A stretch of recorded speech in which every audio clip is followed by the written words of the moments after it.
हम स्टार्ट करते हैं।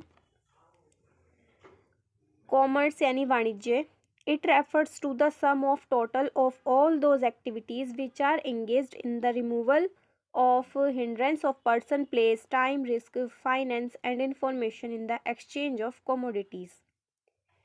इसका अभिप्राय ये होता है उन समस्त क्रियाओं के योग से है जो वस्तुओं के आदान प्रदान में उत्पन्न होने वाली जितनी भी बाधाएं होती है, चाहे वो व्यक्ति से रिलेटेड हो, चाहे वो स्थान हो, टाइम से रिलेटेड हो, या कोई भी उसमें रिस्क हो, या कोई भी आपका फाइनेंस की प्रॉब्लम हो, उस सभी बाधाओं को दूर की जाती है।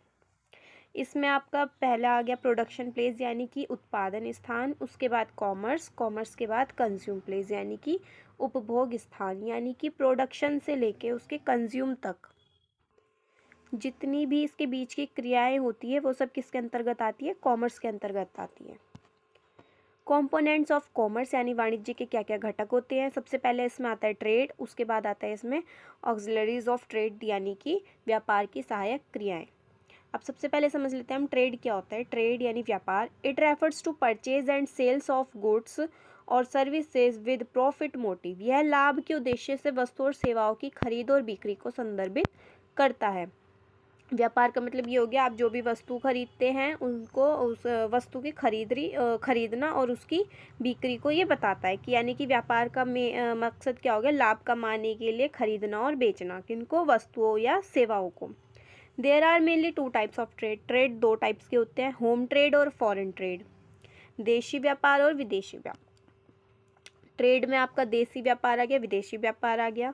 देशी व्यापार में आपका स्थानीय स्तर पे हो गया, राज्य स्तर पे हो गया, राष्ट्रीय स्तर पे हो गया, और ये तीनों स्तर पर दो लोग काम करते हैं, थोक व्यापार और फुटकर व्यापार। विदेशी व्यापार में आपका आयात, निर्यात और पुनर्निर्यात।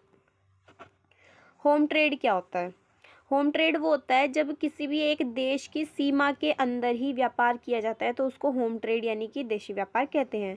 When buying and selling of goods takes place within the border of a country it is called home trade. जब वस्तुओं का क्रय विक्रय किसी देश की सीमा के भीतर होता है तो उसे देशी व्यापार कहा जाता है। It is mainly three types. ये भी आपका तीन तरह का होता है, लोकल ट्रेड, स्टेट ट्रेड और इंटर स्टेट ट्रेड। स्थानीय व्यापार, राज्य व्यापार और अंतर्राज्यीय व्यापार। स्थानीय व्यापार वो हो गया आपका जो किसी एक लोकल एरिया में किया जाता है, यानी कि एक जगह फिक्स है उसमें किया जाता है। जैसे आपके शॉप हो गई, ग्रोसरी की शॉप हो गई और आपका सब्जी वाले हो गए, इनका एक फिक्स है जगह कि ये इतने ही एरिया में अपना व्यापार करते हैं। उसके बाद आता है आपका राज्य व्यापार। राज्य व्यापार ये हो गया एक ही राज्य के अंदर जो व्यापार किया जाता है उसको हम राज्य व्यापार बोलते हैं। जैसे मान लिया एक राज्य है उत्तराखंड, तो उत्तराखंड के अंदर जितने भी ज़िले हैं, देहरादून, ऋषिकेश, हरिद्वार, इन्हीं के अंदर में जो व्यापार किया जाएगा वो आपका राज्य व्यापार के अंतर्गत आएगा। फिर आता है आपका inter state trade. Inter state trade वो हो गया जो दो या दो से अधिक राज्यों के बीच में किया जाता है। जैसे उत्तराखंड से उत्तर प्रदेश में, ये दो राज्यों के बीच में आपका व्यापार किया जाता है। Within the domestic business, local, state and interstate trades are carried out wholesale और retail। ठीक है, जो आपका डोमेस्टिक बिजनेस यानी कि आपका जो देशी व्यापार हो गया, इसमें आपके जो स्थानीय, राज्य और अंतर्राज्यीय ट्रेड्स होते हैं, इनके स्तर पर क्या जो भी व्यवहार किए जाते हैं वो थोक व्यापारी और रिटेल यानी कि फुटकर में किए जाते हैं। Wholesale trade refer to a type of business in which wholesalers buy goods from manufacturers or their authorized agents in large quantity and sell them to retail trades in small quantities. Later, the goods purchased at retail are sold to consumers in small quantities as per their needs.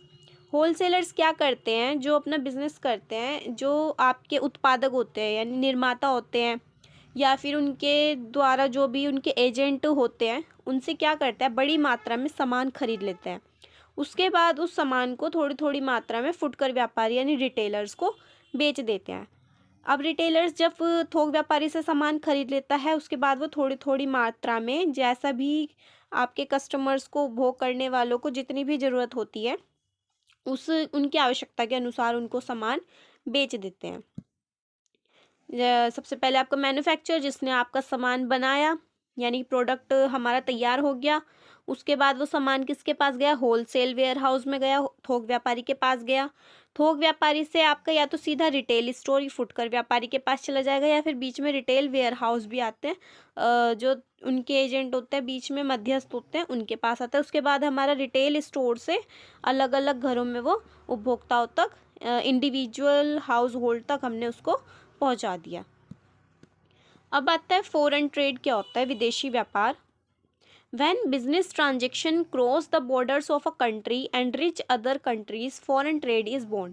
जब व्यापारिक व्यवहार किसी देश की सीमाओं को पार करके दूसरे देशों में पहुंच जाते हैं तो विदेशी व्यापार का जन्म होता है। जैसे इंडिया और अमेरिका, दो देशों के बीच में जब व्यापार होता है तो उसको हम क्या कहते हैं, विदेशी व्यापार कहते हैं, फॉरेन ट्रेड कहते हैं। ये आपका 3 तरह का होता है, इम्पोर्ट ट्रेड आयात व्यापार, एक्सपोर्ट ट्रेड निर्यात व्यापार, इंटरपोर्ट ट्रेड पुनर्निर्यात व्यापार। अब आयात व्यापार क्या होता है?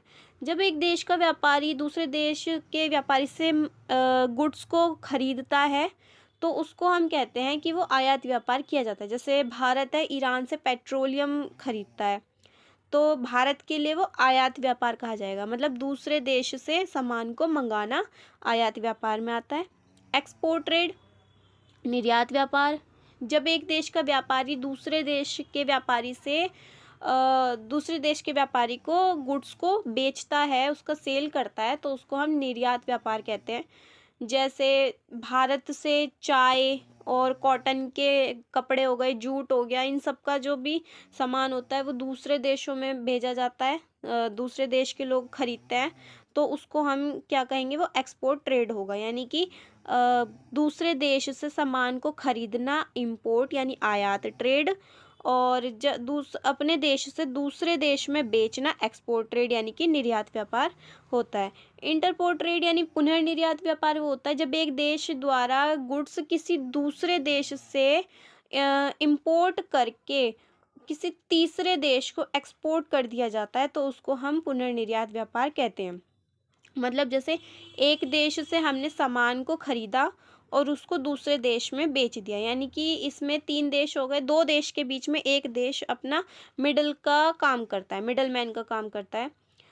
जैसे एग्जांपल लेते हैं, इंग्लैंड से हमने गुड्स को खरीदा और यूरोप के किसी अन्य देश में हमने उसको एक्सपोर्ट कर दिया, यानी कि बीच में एक मिडल का काम करता है एक देश, 2 देशों के बीच में एक देश मिडल मैन का काम करता है। ठीक है, फिर आते हैं व्यापार के लिए सहायक गतिविधियाँ क्या होती है। It refers to all those activities which are undertaken to overcome the hurdles appearing in the way of trade. यह उन सभी गतिविधियों को संदर्भित करता है जो व्यापार के रास्ते में आने वाली विभिन्न बाधाओं को दूर करने के लिए की जाती है। अब इसमें हम देख लेते हैं जैसे बाधाएं क्या क्या होती है, उसके सॉल्यूशंस क्या क्या है। व्यक्तियों की बाधा, मतलब आपका प्रोडक्ट जो जिसने बनाया, प्रोड्यूसर से कंज्यूमर तक पहुंचाने के लिए लोगों की जो समस्या होती है उसको सॉल्व करने के लिए कौन आया, मिडलमैन यानी मध्यस्थ आया। फिर आता है आपका स्थान की बाधा, प्लेस की, तो उसके लिए ट्रांसपोर्ट एंड कम्युनिकेशन को लाया गया, परिवहन एवं संदेश वाहन।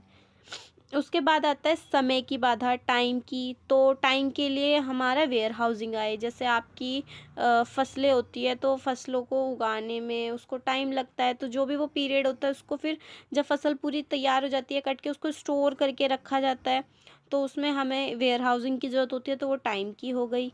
फिर आता है रिस्क, जोखिम की बाधा, तो उसके लिए हम बीमा करवाते हैं। जैसे मैंने लास्ट वीडियो में बताया था, आपका सामान यदि खो जाता है या नष्ट हो जाता है किसी भी कारणवश से, अगर आप उसका इंश्योरेंस करा कर रखते हैं तो आप उसके ऊपर इंश्योरेंस क्लेम करके थोड़ा लॉस अपना उससे भरपाई कर सकते हैं।